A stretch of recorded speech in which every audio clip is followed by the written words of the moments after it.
والله برانم أجبها تايا بما أجبها تايا يعني هاتبا وخواي قرر سبحانه وتعالى فرمو باي لما ويك صال دا يكشوي وهاو شوي يكشو هيك يشوي قدر لما ويهمو صالة كذا والله يا إنسان عاقل بيت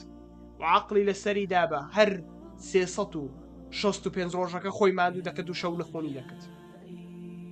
وزائدا إنسان برانم إنسان خالصا مخلصا عبادتي كد برانم طاقتي وردقري والله طاقتي وقوتك زور وردقري بوي ما ترسن يقول او باني شمينا بشي قدر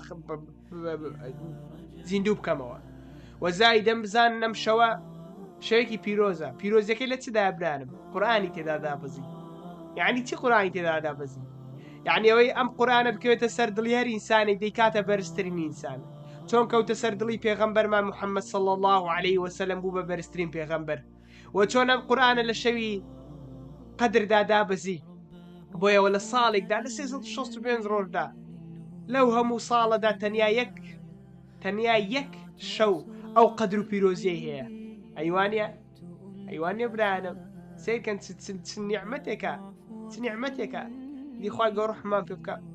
بويا أقاتا نشروي كان يقدر بي أو دي قد تانية يك دعاء شتابك دعابك خود يقلاك ويخلاصا دعابك أو يبيس داويك وتقال لو تشيتر هي داوي اللي يبكين نعم وتقال لو تشيتر هي الروماني تكن يعني هبا تديه يعني وخاون ما خاون دارتي مانك اي مخوما مو فروشتوا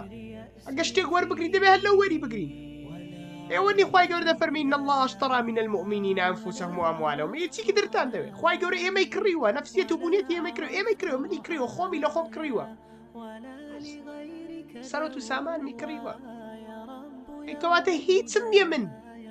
يبو داوا لو نكب ايخو خكاسي تنجي هايبه تقلو لو شوتا تاعك تاقي يوا